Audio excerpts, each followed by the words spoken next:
નમસ્કાર વિદ્યાર્થી મિત્રો, અમારી યુટ્યુબ ચેનલમાં આપ સૌનું હાર્દિક સ્વાગત છે. આજે આપણે આ વિડીયોમાં અતિવૃષ્ટિ વિશે નિબંધ લખીશું. મેઘો વરસે, મેઘો વરસે ત્યારે ધરતી હસે, મેઘો વરસે ત્યારે ધરતી હસે, અતિ વરસે ત્યારે માનવતા રડે, અતિ વરસે ત્યારે માનવતા રડે.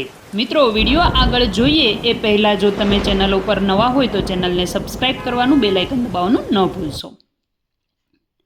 હવે સૌપ્રથમ નિબંધની પ્રસ્તાવના લખીશું. વરસાદ એ પ્રકૃતિની અમૂલ્ય ભેટ છે. તેના આગમનથી ધરતી છે એ લીલીછમ બની જાય છે.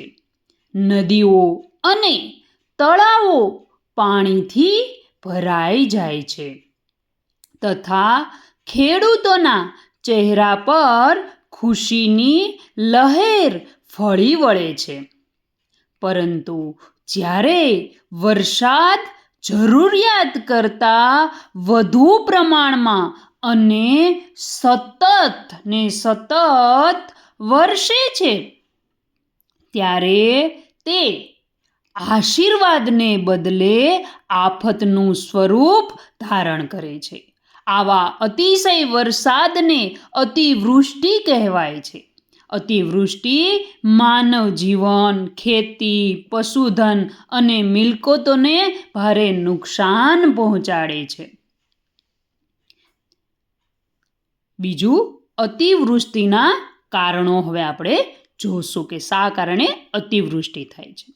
આબોહવામાં થતા ફેરફારો, વૈશ્વિક ઉષ્ણતામાનમાં વધારો, જંગલોનો વિનાશ, નદીઓ પરના દબાણો અને વરસાદી પાણીના યોગ્ય નિકાલનો અભાવ અતિવૃષ્ટિના આ મુખ્ય કારણો છે. માનવ દ્વારા કુદરત સાથે કરવામાં આવતી છેડછાડ પણ આ સમસ્યાને વધુ ગંભીર બનાવે છે. પ્રકૃતિને સાચવીએ તો પ્રકૃતિ આપણને સાચવશે. પ્રકૃતિને સાચવીએ તો પ્રકૃતિ આપણને સાચવશે. ત્યાર પછી આપણે અતિવૃષ્ટિની અસરો જોઈએ. અતિવૃષ્ટિના કારણે નદીઓમાં પૂર આવે છે. રસ્તાઓ અને પુલો ધોવાઈ જાય છે. ઘરોમાં પાણી ભરાઈ જાય છે અને જનજીવન અસ્તવ્યસ્ત બની જાય છે. ખેડૂતોના પાકને નુકસાન થાય છે. પશુધનને હાનિ પહોંચે છે અને અનેક પરિવારોને સલામત સ્થળે સ્થળાંતર કરવું પડે છે. આ બધી અતિવૃષ્ટિની અસરો છે. હવે આપણે જોઈશું કે અતિવૃષ્ટિથી બચવાના ઉપાયો. અતિવૃષ્ટિ દરમિયાન સરકાર અને સ્થાનિક તંત્રની સૂચનાઓ જે છે એ સૂચનાઓનું પાલન કરવું જોઈએ.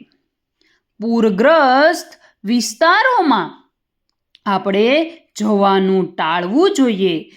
સલામત સ્થળે આશ્રય લેવો અને વરસાદી પાણીના નિકાલની યોગ્ય વ્યવસ્થા કરવી તથા વૃક્ષારોપણ દ્વારા પર્યાવરણનું સંતુલન જાળવવું જોઈએ. આ અતિવૃષ્ટિથી બચવાના ઉપાયો છે મિત્રો. હવે આપણે છેલ્લે નિબંધમાં ઉપસંહાર લખીશું. અતિવૃષ્ટિ એક ગંભીર કુદરતી આપત્તિ છે. તે આપણને પ્રકૃતિનું સંતુલન જાળવવાનો સંદેશ આપે છે.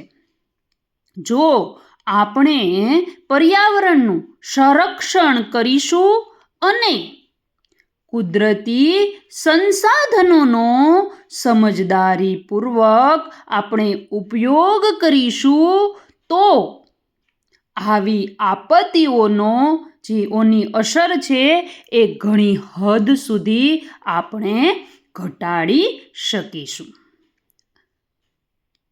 પ્રકૃતિ સાથે સુમેળ જાળવવો એ જ માનવ જાતના ઉજ્જવળ ભવિષ્યની ચાવી છે. અંતે આપણે એક પંક્તિ દ્વારા નિબંધ પૂર્ણ કરીશું કે પ્રકૃતિનું સંતુલન જાળવીએ સૌ મળીને આજ. પ્રકૃતિનું સંતુલન જાળવીએ સૌ મળીને આજ, ત્યારે જ સુરક્ષિત બનશે આપણું આવતીકાલનો સમાજ. આપણે આવતીકાલનો સમાજ. વિડીયો ગમ્યો હોય તો વિડીયોને લાઈક કરજો, તમારા અન્ય મિત્રોને શેર કરજો. અને હા મિત્રો, ફરી મળીશું નવા જ વિડીયો સાથે. આભાર.